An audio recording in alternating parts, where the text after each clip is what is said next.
So Allah gives you that day of Eid and happiness after a season of great worship. Ramadan is not a joke. Ramadan is a serious month.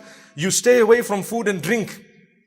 You actually participate and engage in extra acts of worship in the evenings, and it draws to a climax near the end. Subhanallah. After that, Allah says, you deserve it. You deserve what? A day of happiness. Enjoy, eat, drink. It's prohibited to fast on the days of Eid. Amazing. Thereafter, Allah gives you another season known as the season of Hajj, or the 10 days of Dhul Hijjah. The first 10. The 10th day is the climax. What happens in it? You're not allowed to fast. Haram. Nobody's allowed to fast today. Prohibited. You have to eat. You have to partake. You have from the food. You have to sacrifice for those who are able to, those who can manage and afford it, those who have the nisab, etc., etc. Sacrifice for the sake of Allah subhanahu wa ta'ala. And remember, go back and look at what happened. Why? Why do I have to sacrifice? People were complaining that the Muslims, subhanallah, they are slaughtering and sacrificing millions of animals on this day. My brothers and sisters, the complaints are unfair. When we sacrifice and slaughter, we have a little portion that we eat.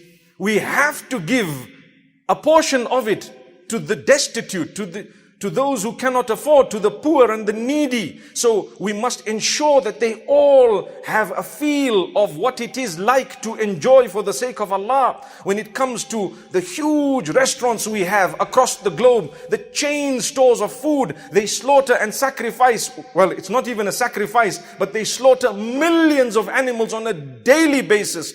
No one bats an eyelid, not an eyelid. No one says a word. But when the Muslims on one day are doing it for the poor, yet they were doing it for the rich, then people make a noise. May Allah subhanahu wa ta'ala grant us an understanding. Go forth. People say, I don't like to participate in this. I don't want to do this. My brothers and sisters, the burgers you eat, where are they from? Don't fool yourself. The food you're having, the chicken, where did it come from? The turkey, where did it come from? Whatever else, where did it come from? Someone somehow slaughtered it. And you know what?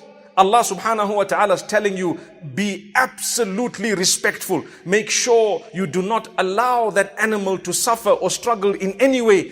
Even when on a commercial level you have a huge farm perhaps.